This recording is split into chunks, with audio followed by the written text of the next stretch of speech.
Good morning, dear students. I welcome all of you in my maths class. Let's start our today's topic. Today in this session, I am going to teach you sum number 7th, 8th, 9th, 10th and 11th of exercise 13.2, which I already started in my previous lecture. Let's start with today's topic. First of all, I am going to revise some basic formulas again regarding cylinder.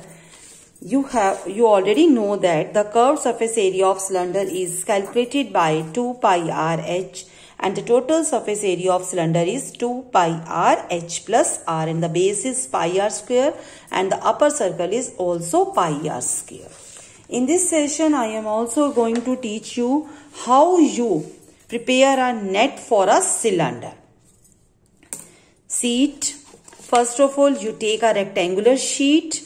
जब हम students इस rectangular sheet को हम इस तरीके से इसको role करेंगे तो ये किसकी शेप में आ जाएगा, ये इसका कर्व्ड सरफेस एरिया हो जाएगा, ये सिलेंडर बनेगा। और हम इसका एक सर्कल हम इस तरफ से एंड बंद करेंगे और अगर हम एक इस तरीके से बंद करते हैं तो ये हमारे पास कंप्लीट क्लोज्ड सिलेंड्रिकल पार्ट बन जाता है। तो हमारे पास अगर हमें कभी सिलेंडर का नेट तैयार करना है तो हमें एक रेक्टेंगुलर पीस चाहिए और ये जो इसकी लेंथ है ये इसका सरकमफ्रेंस बन जाता है जब हम इसे रोटेट करते हैं। आप ध्यान से देखेंगे, अगर मैं इसको इस तरीके से करके रोटेट कर रही हूं तो रोटेट करने पर ये इसका क्या बनेगा, सरकमफ्रेंस। और इस सरकमफ्रेंस के हिसाब से हम इस पर क्या लगाएंगे, एक सर्कल लगाएंगे। तो आप लोगों ने क्या करना है, ये आपने इसी तरह से एक शीट ड्रॉ बनानी है सिलेंडर के ऊपर, ये आपका होमवर्क रहेगा।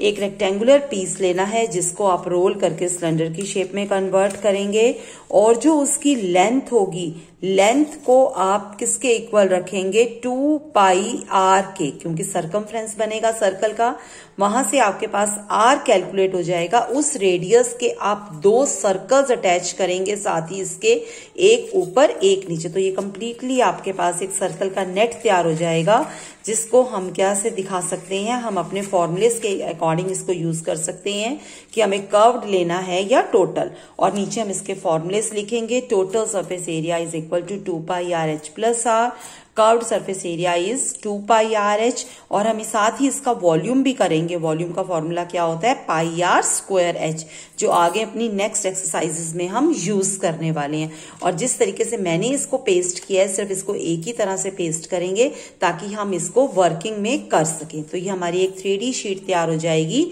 सिलेंडर के ऊपर। सिलेंडर का नेट प्रिपेयर करेंगे, ये आपका होमवर्क रहेगा। और इसको प्रिपेयर करने के बाद आप अपनी कॉपी में इसको इसी तरह से अटैच करेंगे, जैसे मैं आपको दिखा रही हूं। आप यहां लगाकर, जहां से आपकी 13.2 एक्सरसाइज स्टार्ट होएगी, वहां पर लगाकर इसको टेप के साथ अटैच करेंगे तो ये आपकी कॉपी में ही रहेगा। आप कभी भी फॉर्मूला नहीं भूलेंगे सिलेंडर का। तो let's start with the 7th sum. I am going to read the statement of 7th sum. The inner diameter of a circular well is 3.5 meter. It's 10 meter deep. Find its inner curved surface area. The cost of plastering its curved surface at the rate of 40 per meter square. तो students आप देखेंगे हमारे पास एक well है, हमें इसका क्या निकालना है, सबसे पहले इनर कर्व सरफेस एरिया।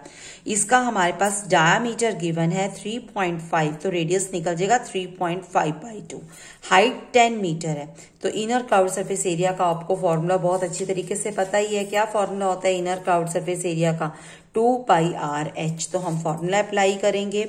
जब इसे सॉल्व करेंगे 110, कॉस्ट निकालने के लिए हम इसको 40 पर मीटर स्क्वायर से डिवाइड कर देंगे। आप देखेंगे आपकी एनसीईआरटी में गिवन है 40 पर मीटर स्क्वायर, तो हमारे पास ये कॉस्ट निकल जाएगी 4400 rupees. Now move to the 8th question. In a hot water heating system, there is a cylindrical pipe of length 28 meter and diameter 5 centimeter. Find the total radiating surface in the system. आपने देखा है पानी गर्म करने की rod होती है, हम उसको बकेट में क्या कर देते हैं, हैंग कर देते हैं। तो जो पानी गर्म करता है वो सिर्फ इसका ये जो राउंडेड पार्ट होता है, ये वाला पार्ट ही पानी गर्म करता है। तो यानी कि सिर्फ 8th क्वेश्चन में भी हमें कर्व्ड सरफेस एरिया निकालना है। हाइट हमारे पास 28 है, डायमीटर 5 दे रखा है, रेडियस 5/2 हो जाएगा। और रेडियस हम निकाल के यहाँ पर रेडियस सेंटीमीटर में मीटर में कन्वर्ट करने के लिए नीचे 100 से डिवाइड करेंगे तो 5/2 100 हो जाएगा। फिर हम इसका टोटल रेडिएटिंग सरफेस निकालने के लिए तो सिर्फ हम इसमें किसका कर्व्ड सरफेस एरिया का फॉर्मूला यूज करेंगे 2πr/h। जब हम कैलकुलेट करेंगे तो हमारा आंसर निकल जाएगा 4.4 मीटर स्क्वायर। आपको पता लगा इसमें क्या निकालना है? इसमें आपने सिर्फ रेडिएटिंग सरफेस के लिए आपको सिर्फ इसमें फाइंड आउट करना है curved surface area. Now move to the 9th question of your NCERT. It's a very very important question students, तो बहुत ध्यान से सुनेंगे। 9th question, find the lateral, और एक लेटरल और कर्व्ड का मीनिंग एक ही होता है। Find A lateral curved surface area of a closed cylindrical petrol storage tank that is 4.2 meter in diameter and 4.5 meter high। 4.2 diameter है और हाइट कितनी दे रखी है 4.5। तो हम सबसे पहले इसके लिए क्या ड्रॉ करेंगे, हम एक अपना सिलेंड्रिकल टैंक ड्रॉ करेंगे। अब हमें सिर्फ इसके अंदर एक तो डायमीटर है, डायमीटर का हाफ करेंगे रेडियस आ जाएगा। हाइट 4.2 दे रखी है, लेटरल सरफेस एरिया का फॉर्मूला कैलकुलेट करेंगे 2πr/h। तो ये फर्स्ट पार्ट हमारा बहुत सिंपली निकल जाएगा 59.4 मीटर स्क्वायर।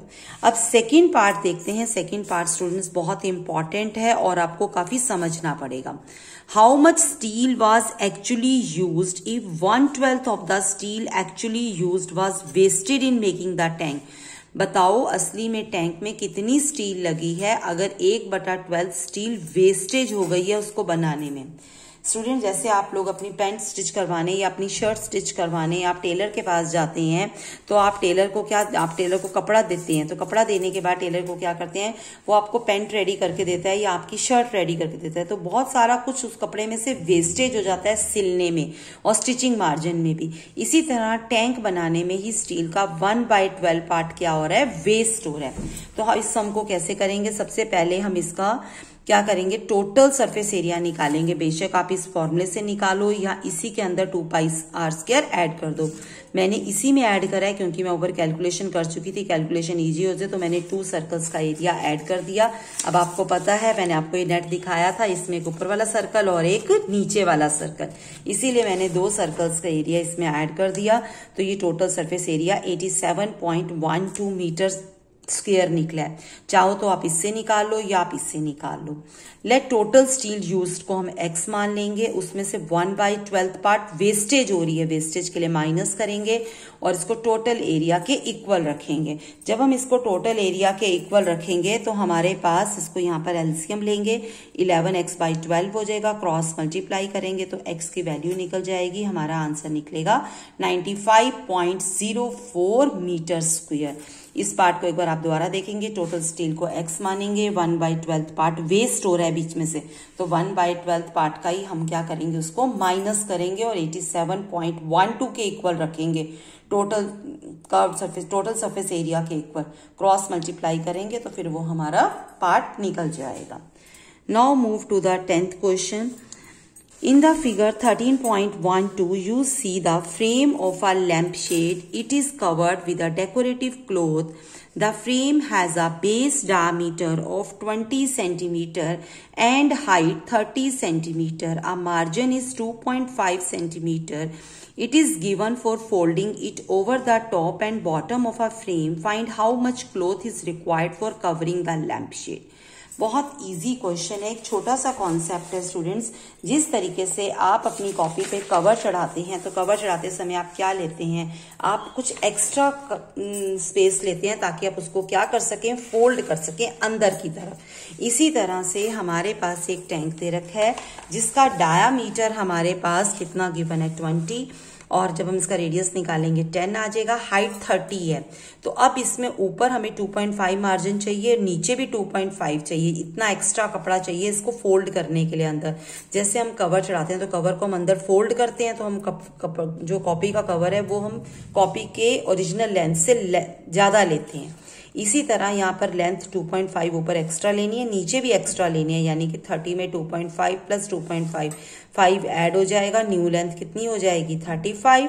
बस हमें total surface area curve surface area निकालेंगे 2 पाई आर एच। एच की जगह 30 नहीं लगाएंगे, क्या लगाएंगे 35। हमारा आंसर निकल जाएगा। Now come to the last question of this exercise. A students of a Vidyalaya were asked to participate in a competition for making and decorative pen holders in the shape of a cylinder with a base. Students मैं आपके लिए pen stand भी लेकर आई हूँ। अगर आप ध्यान से देखेंगे तो ये मेरे पास एक पेन स्टैंड है।